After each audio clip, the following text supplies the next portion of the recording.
Labbadia is our next inductee. Lou was one of the premier collegiate referees back in his day, in his prime.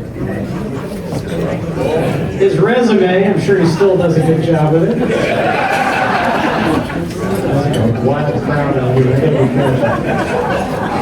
Lou's resume demonstrates the respect others had for his integrity and skill, which resulted in his selection to officiate the highest level college games.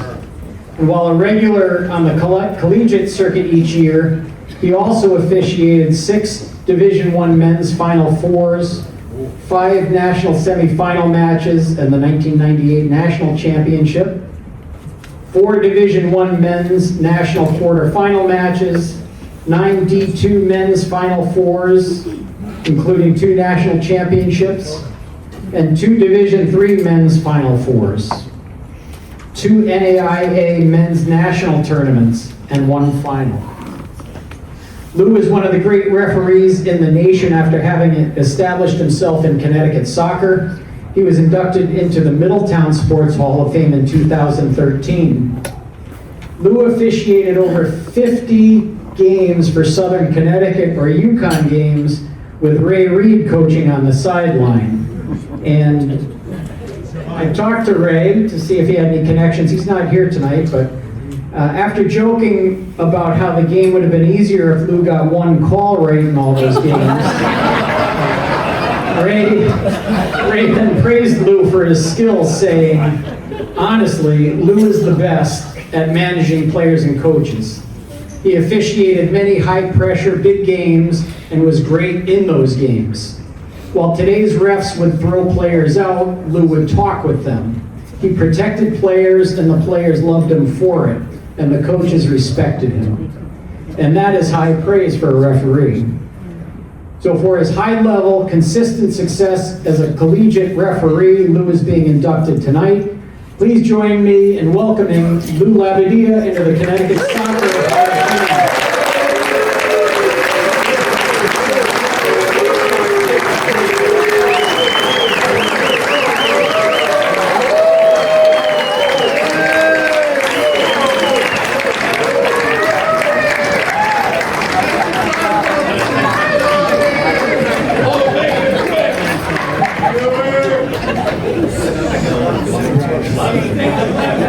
Thank you, Bill.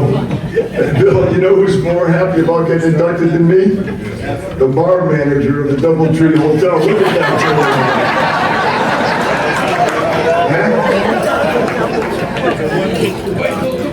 No, I know. Good evening, everybody. I have to tell you that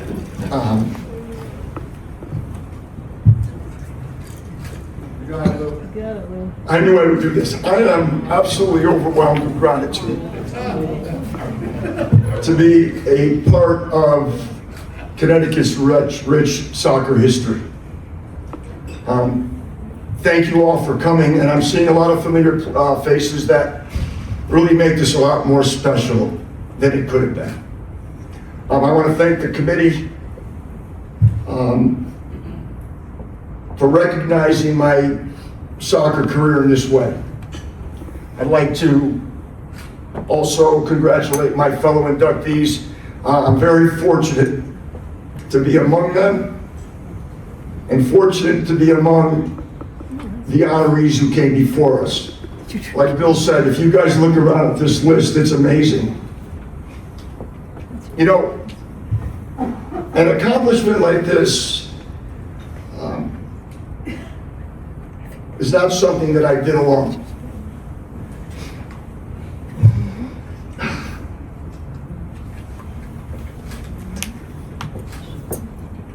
I'll get there. There are many others. There are many others who share in this honor, and I could stay here all night and mention a lot of names, but there are a few that I can't leave out. I have to start by thanking my mentor, my real good friend, and a soccer Hall of Famer himself, Dr. Joe Macknick, also known as Dr. Joe.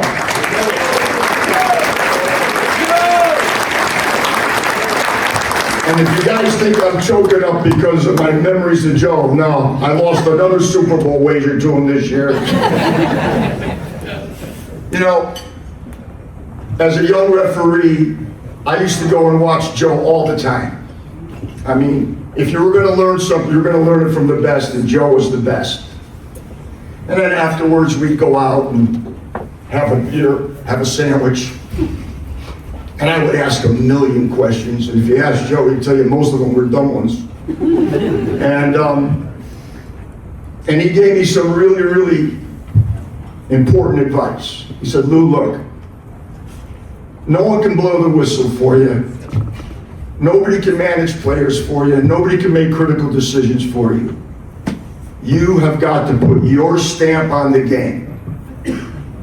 And I lived by those words, and they served me well over the years. By the way, Dr. Joe has a new book out if you haven't seen it yet. It's called From the Sandlots to the World Cup, 70 Years of American Soccer Seen Through Joe's Eyes. It's outstanding, tons of Connecticut references, lots of names. I'm only mentioned twice, but you know, Chris alluded to soccer being a team sport, and to be successful, you have to work as a team. And the same holds true when it comes to refereeing a soccer match. You just cannot do that by yourself.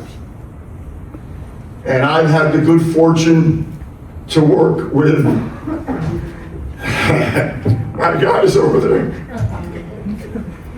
You know, they made me look a lot better than I really was. So, thank you, fellas.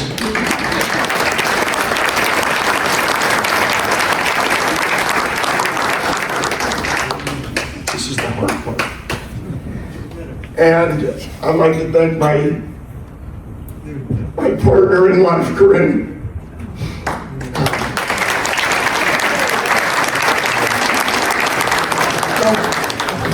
There were a lot of missed dinners, a lot of late nights. Yeah, we had a few beers after the game, but you know, there were a lot of weekends away from home. And you know, she never complained. Yeah, she probably was happy I was But she, and if you're going to get involved in this business of coaching, right, Chris, of refereeing, you better have a good partner who can deal with all of that stuff, and I had the right partner. So thank you, Corinne. Yeah.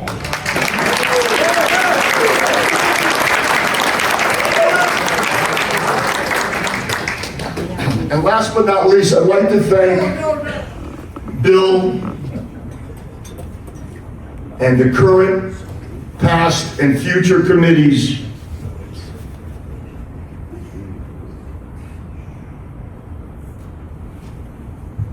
for giving the referees the recognition that they deserve, because they are an important part of this game. You know, I've had the great pleasure of refereeing many games that Chris was involved in, and you know, what would Chris have to complain about? And I never made a wrong decision. But Chris was always a complete gentleman on the field. And I can tell you that looking at the list of Connecticut Soccer Hall of Famers, I had the pleasure and the privilege to be on the field with those guys. And then there were the coaches, and I've seen a lot of guys out here that I know. And we didn't always see eye to eye. But I think there was a mutual respect. But you know, coaches are very demanding. You know, they're really demanding. And you know, they expect you to do everything. And it's like the time I was doing a game at Amherst. And Amherst was playing Williams. And if anybody knows anything about the NESCAC, an Amherst-Williams game is a big deal. Especially on homecoming on a Saturday afternoon. So they didn't they didn't have a fence around the field. I mean, you'd be lucky if they had a rope. And they didn't have many bleachers, and those filled up quickly. And then the overflow would just line up along the touchline, right? So you had this open field. So it's early in the, it's late in the first half, and this Amherst player hits a 40 or 50-yard ball. Amherst player gets behind his defender. He's going in, he's a couple steps out inside the 18 on a breakaway, and out comes this golden retriever, takes the ball off the guy's feet and knocks him down.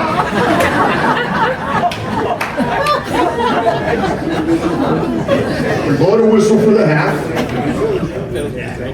Well, and I'm walking over to the midfield line with my crew, and I see out of the corner of my eye the Amherst coach, a guy named Peter Gooding, real big guy in soccer, and he's coming at me.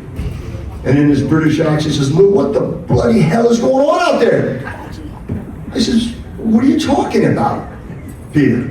He says, "The dog." I said, "What about the dog?" He said, "The dog." I said, "The dog got all the ball, don't worry about it." But the thing is that he was still on me. So I finally said, "Bill, what was I supposed to do? Give him a caution for having too many men on the field?" So then there was the time when I don't know where we were, it was a night game in October, real dark night. And we're playing under the lights, and I had just awarded a corner kick to a visiting team. And as he's taking the corner, it's in mid-flight, and the lights go out. Now, I blow the whistle right away because, God forbid that ball's in the back of the net. How am I going to deal with that? So now I'm walking over to the sideline, to the scorer's table, and try to get the lights on as quickly as possible before we have a big brawl in the middle of the 18-yard line, yard 18 in the middle of the box. And the visiting coach comes up to me and says, "What are you going to do about this?" I said, "What do you want me to do? Give a caution to United Illuminating?" Anyway, I'm going to cut it short now because my boys are giving me a hard time. All my golf buddies are here today. It all started. It all started for me in a choke thirds boys games. If you know anything about prep schools, there's the varsity, there's the JVs, and there's the thirds. And guess what?